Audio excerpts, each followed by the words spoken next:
get harder. So here's our first couple questions.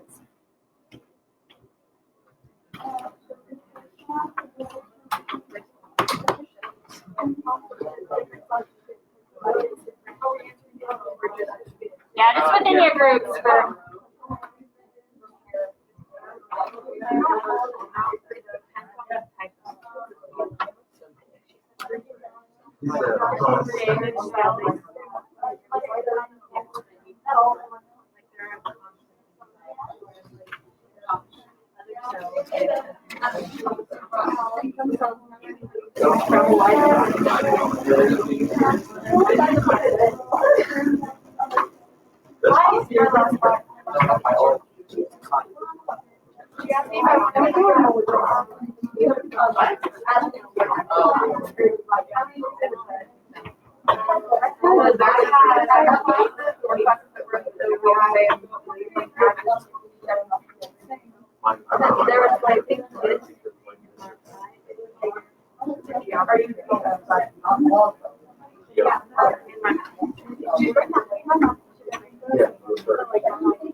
What are all the bio teachers' names?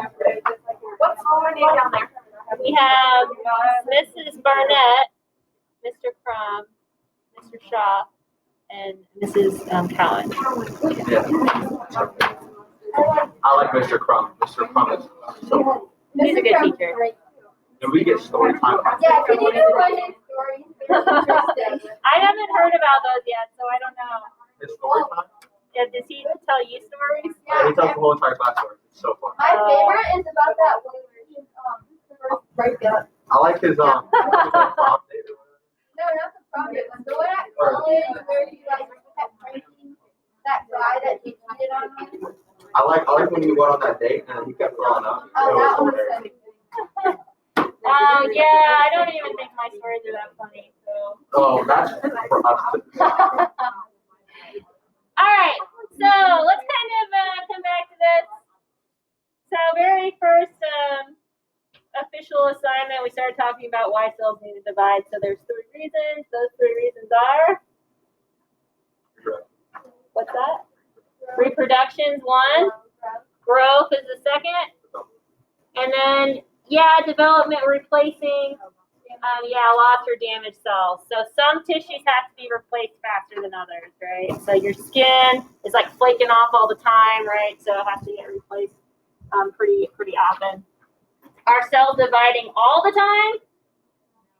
No. In fact, only pockets of your cells divide. Those are called stem cells. Yeah, somatic stem cells. Those are the only cells that are actively dividing.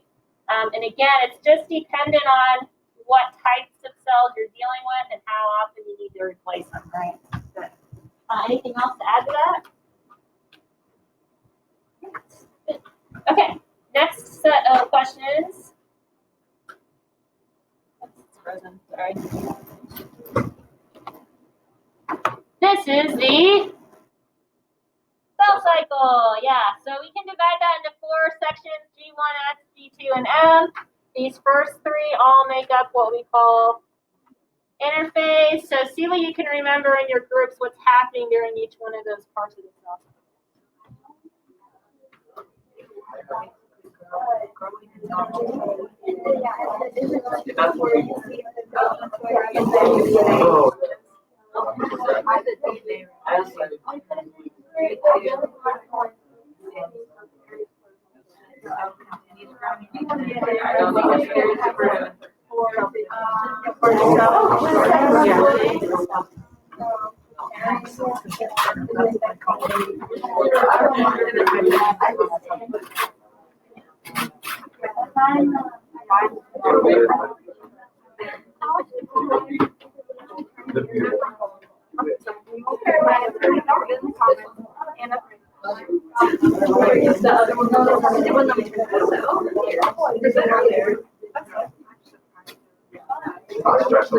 She's over there.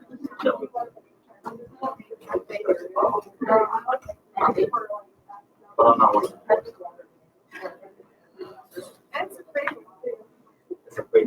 All right. That's pretty good.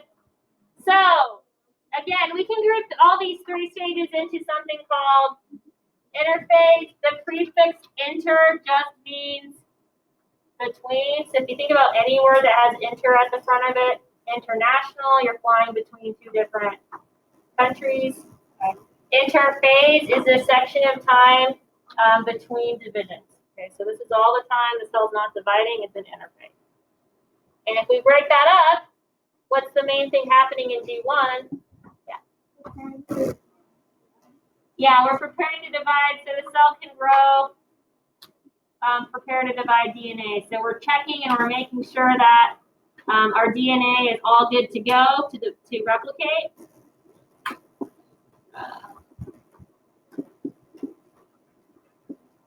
Great. So we'll talk about those checkpoints a little more, but it's really important to make sure that our DNA is okay before we copy it. We don't want to copy mistakes if there's a mistake. Okay. The S stage, which stands for synthesis, that is when we copy our DNA. Yep.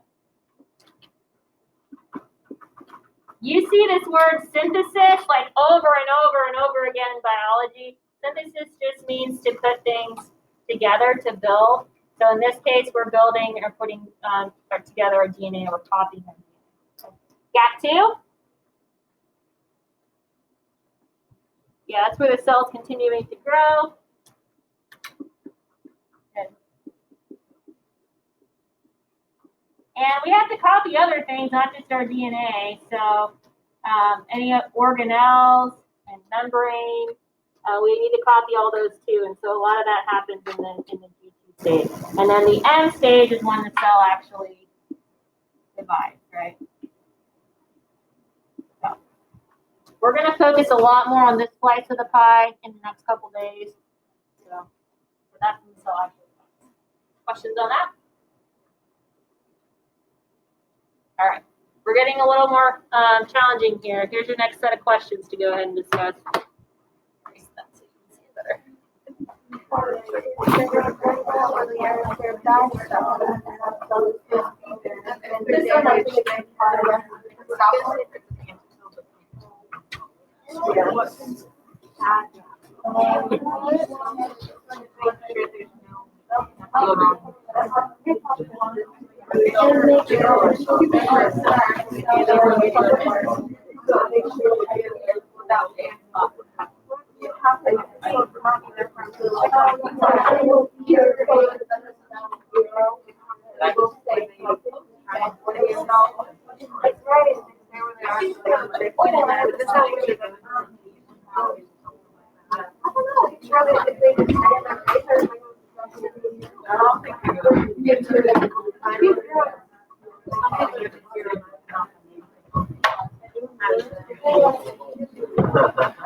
All right, here's a lot of wondering. I think we're good.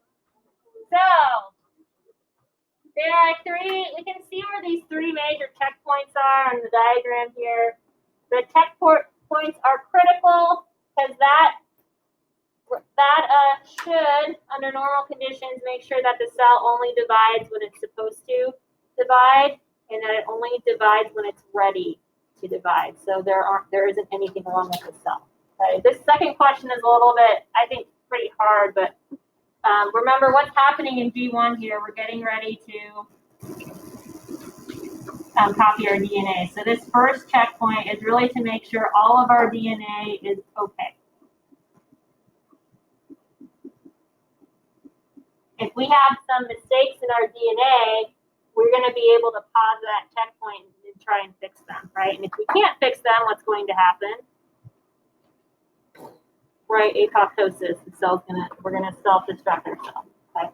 The second checkpoint happens in G2, but for a similar reason, except this time instead of checking our original DNA, we're now going to check the DNA that we copied, right? So here is the copied DNA, okay?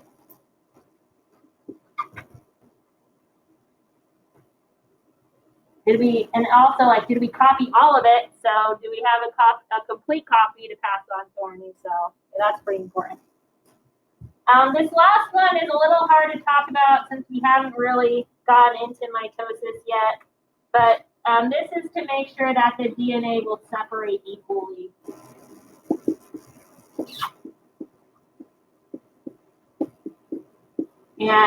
And so that's important because we want each of our new cells to get a whole complete copy and not have extras of some and not enough of another set of DNA. Okay. So, and then we have already kind of mentioned this, right? If it doesn't meet the requirement, then it's going to try and fix itself first, and if it can't fix itself, then it's going to self-destruct.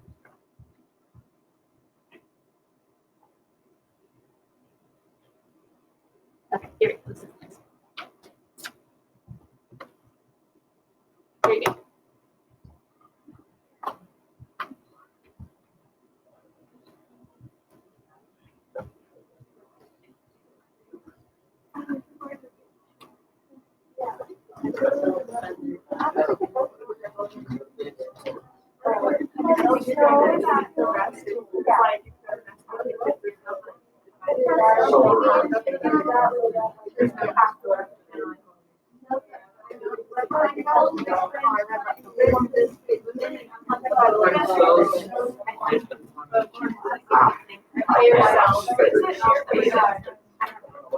I don't know.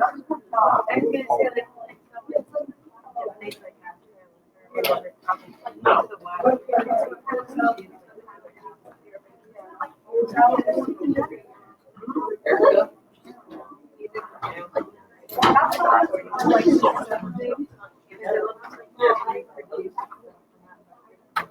That's how you do it. I'm not.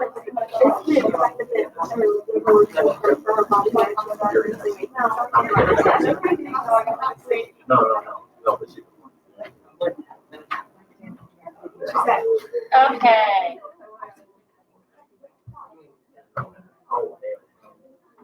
So,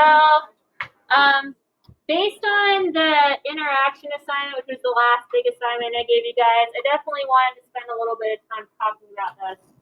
So, not all cells are in this cycle. Really, only stem cells, for the most part, are participating in the stem cycle. So, those are really the only cells that actively divide in your body. So, a lot of times, after cells are made, they're going to leave the cell cycle and go into this G sub 0 phase. Sometimes this is called the resting phase, but I think that's a little misleading because those cells are actually working pretty hard. This is when cells are going to be specialized, and they're going to perform very specific functions that we need for whatever type of cell, whatever functions we need for them to do to stay alive. Right?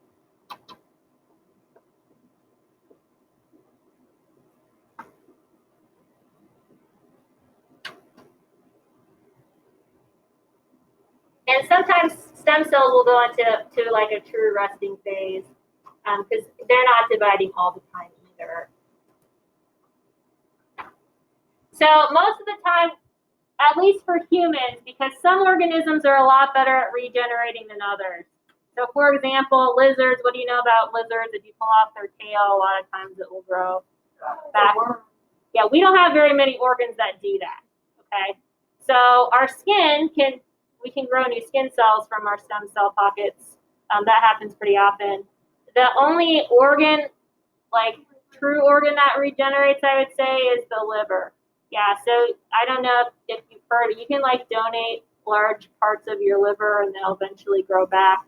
Okay, so liver cells are one of the few human specialized cells that can go back into the stem cell. So stem cells can kind of go in and out as needed, but once you're specialized, you generally don't participate in the cell cycle anymore. But liver cells seem to be an exception to that. There's probably other exceptions in other organisms. Okay, life's crazy, so there's always exceptions to everything. But that's G sub 0. Okay, I think I have one last set of these for you. And that's these questions.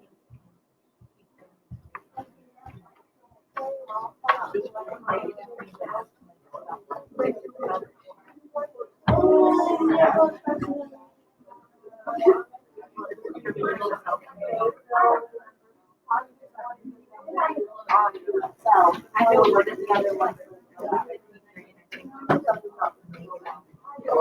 Yeah, they're all equal.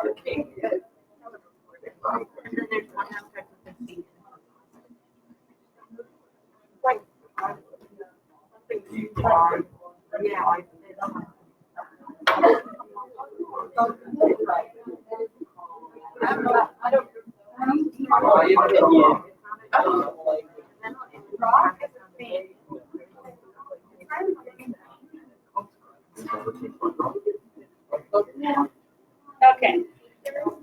All right. So again, I think this is kind of challenging.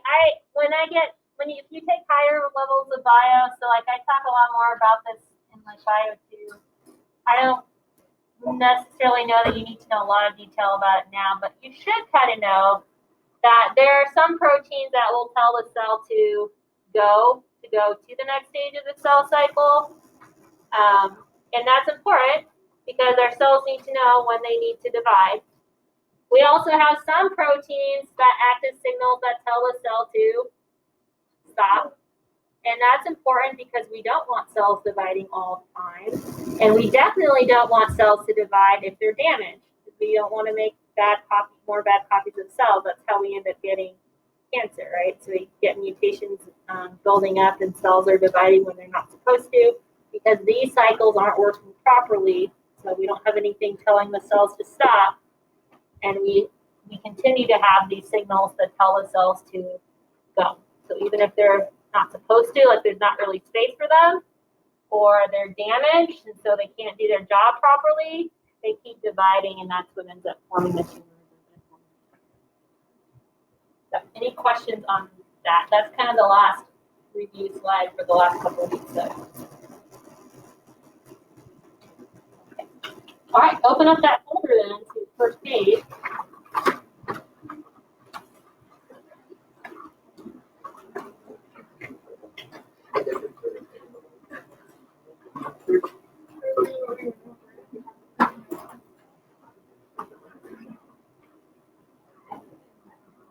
So I mentioned we're going to now start moving into that M slice of the cell cycle, so the part where the cell's actually dividing. Before we start talking about mitosis, though, we have to start talking a little bit about chromosome structure. Okay. So this diagram's not in your folder, not on your paper, but most of the cell's life, the DNA in the nucleus looks something like this. So you have a bunch of loosely packed DNA that's kind of there in the nucleus. And throughout that time, we can like read and use these genes. So like this gene here codes for a protein, we can read it. When we go through division though, it's very hard to move around this big globulous mass of string. Okay? So in order to move it and to divide it, to split it, we're going to pack it up. So I used to have this like spool of yarn I used as a demo, but if you can kind of like close your eyes and envision in your mind, if you have a thing of yarn that's all wrapped up, it's a lot easier to move the yarn around when it's wrapped up as opposed to if you unraveled all that thing of yarn and then we're trying to carry it from one place to the other. Okay, so we have to pack that DNA up to make it easier to move.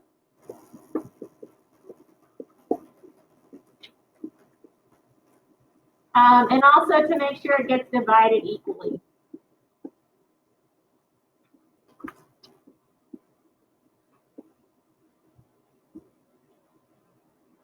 So that's one of the questions on, I think it's kind of towards the middle of the page actually. But.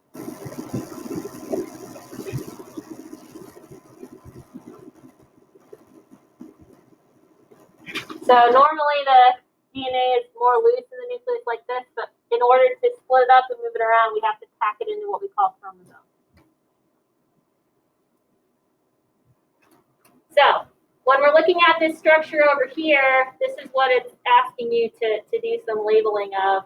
We're going to start down here. Does anybody know what this structure is supposed to be? That's supposed to be DNA. If you look even closer at the DNA molecule, you'll see A's and T's and C's and G's. So those are our base pairs there. We'll talk a lot more about that later on. Or you might remember the term nucleotides, potentially.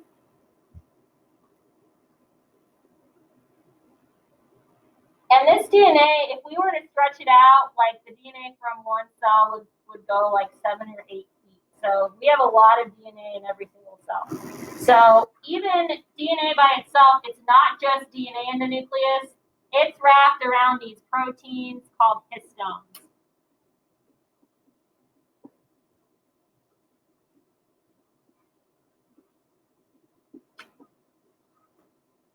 And sorry, this is probably not going to match it perfectly with your boxes.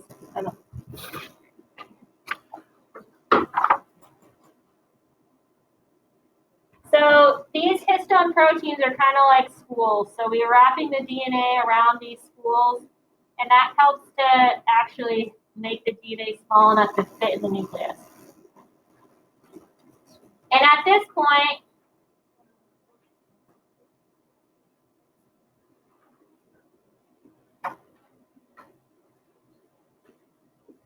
this DNA that's wrapped around the proteins, that's called chromatin.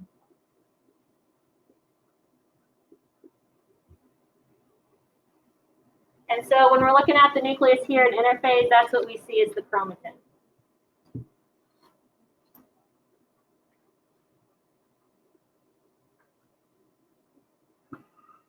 So we'll use that term a few more times probably today and later on. So chromatin, it's this loosely packed DNA around these proteins.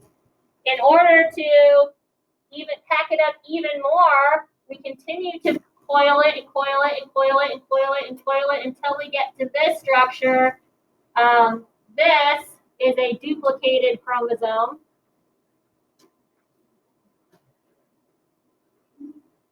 So this is supposed to go on that very top box there.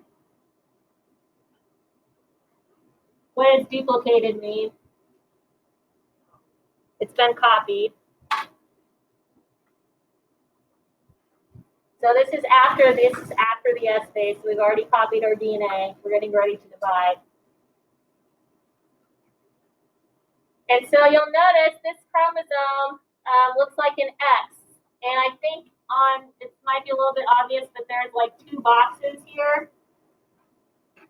So this is one copy of the DNA. This is the other copy of the DNA. And we have another kind of abstract term for those. These, and this is on top, but I don't have space, so I'm going to write down here. These are called sister chromatids.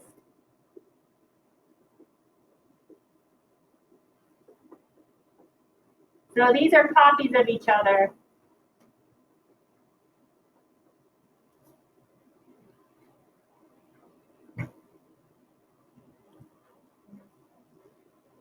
Eventually, one of our new cells is going to get one of those sister chromatids, and the other new cell is going to get the other. So this half is going to go to one cell, and this half is going to go to the other cell.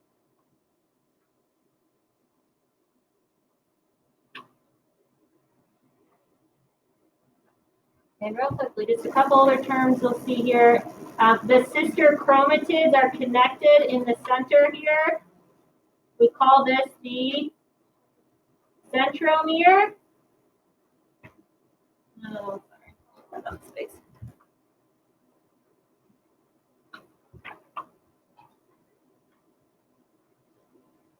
And I'm sorry if this is too small for some of you to see. I didn't really think about that.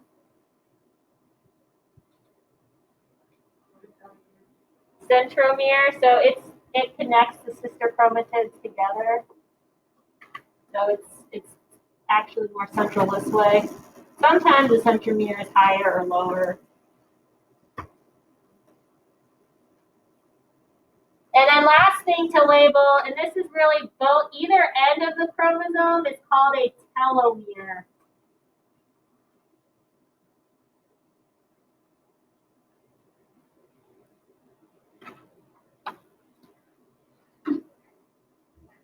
Okay, so that is a lot of vocab terms. So I'd like to give you a couple seconds just to walk through that diagram again, either on your own or with your group members, and just make sure you know what each of those terms means real quickly.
Okay.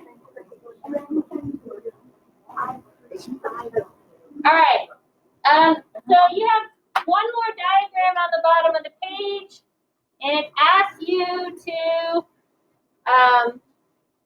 write whether you think each cell is in interphase or in mitosis, so in the act of dividing. So based on what you see there, what do you think? And that, when you're done filling in yourself, go ahead and share with your group.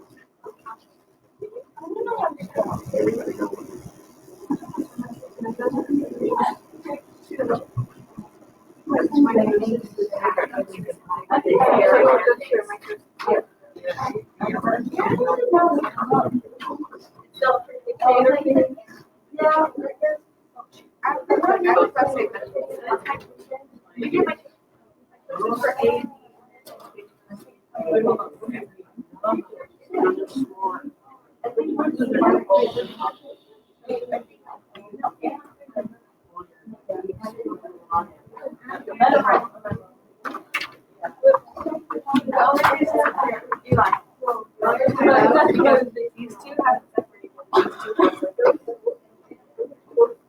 separated. It was supposed to maybe it was simpler for you. Two were the full dot, and the other two were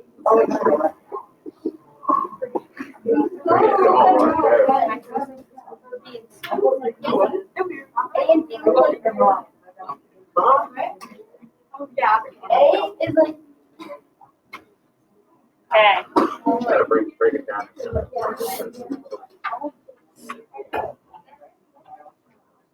All right, so these are the right answers up here. So these cells and this cell and this cell and this cell and this cell and this cell are all in interphase. Because how is the DNA structured here? All squiggly. It's all squiggly. It's all loose. So at that point, it's what we call chromatin. Okay, so this is chromatin. Chromatin. Yeah. Yeah, it's good. I'm hearing good things. So, and the other two cells here, instead of being loosely all over the nucleus, now we can clearly see those packed up DNA. So what we're looking at here are chromosomes, right? And these chromosomes are in different stages of mitosis. So you can see distinct chromosomes in A and B.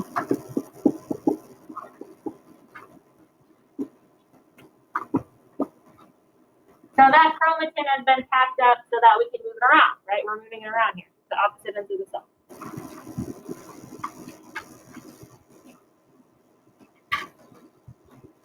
You feel pretty good about all that on the first page? All right. Good job.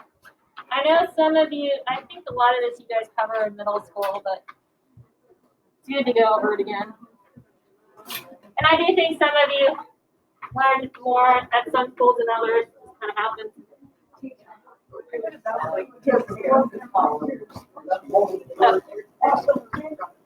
I'm gonna switch.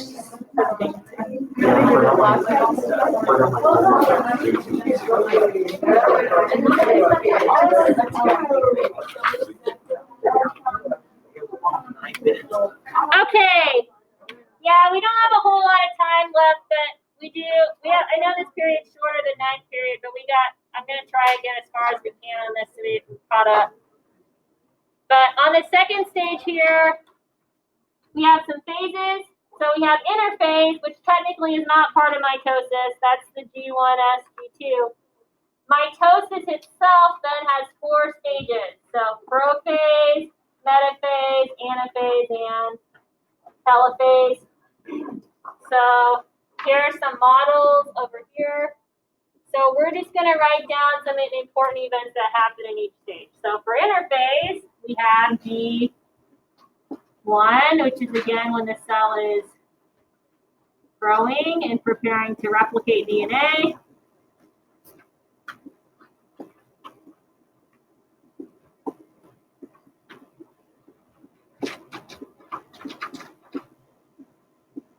We have the S phase when the cell actually copies the DNA.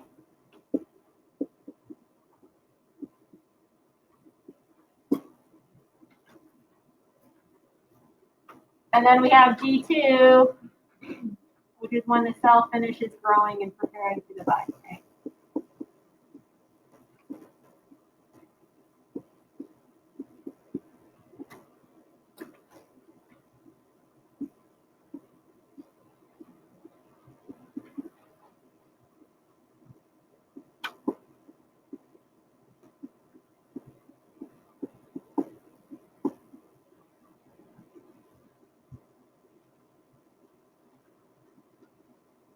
And we're going to label a couple things in this model too.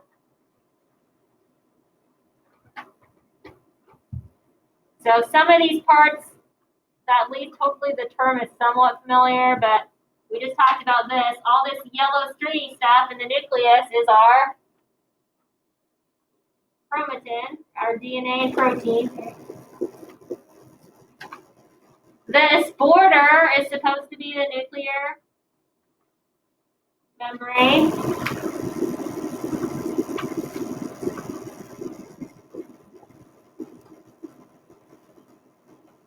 These yellow tube-like structures are called centrioles.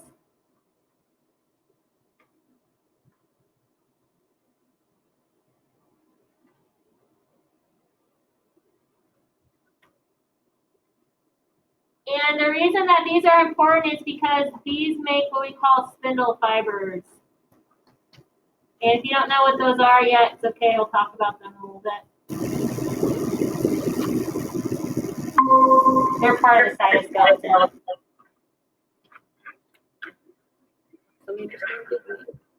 It's me.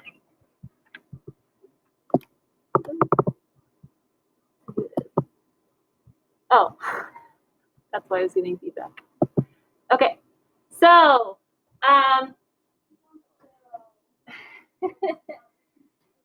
here's interphase. Here's prophase. Talk to your group members. What do you see that's different?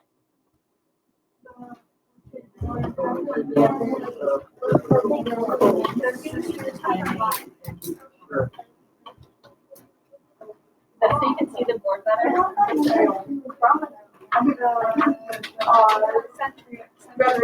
Centromeres have line.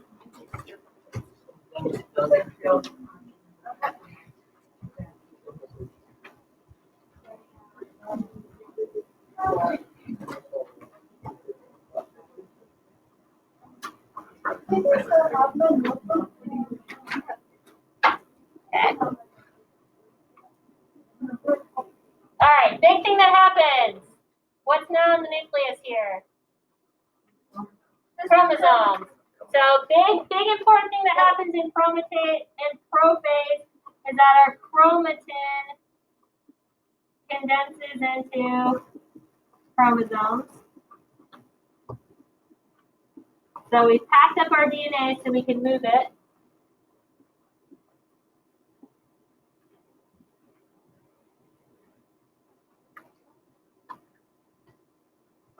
It's kind of hard to see from this diagram, but the nuclear membrane is starting to break down. So the nuclear membrane breaks down.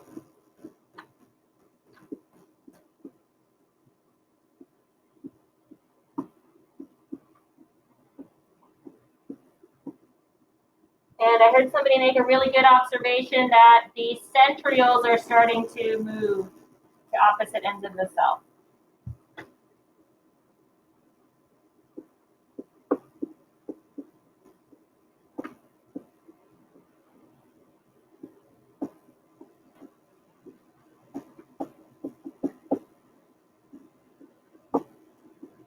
And they're also going to start making those what we call spindle fibers.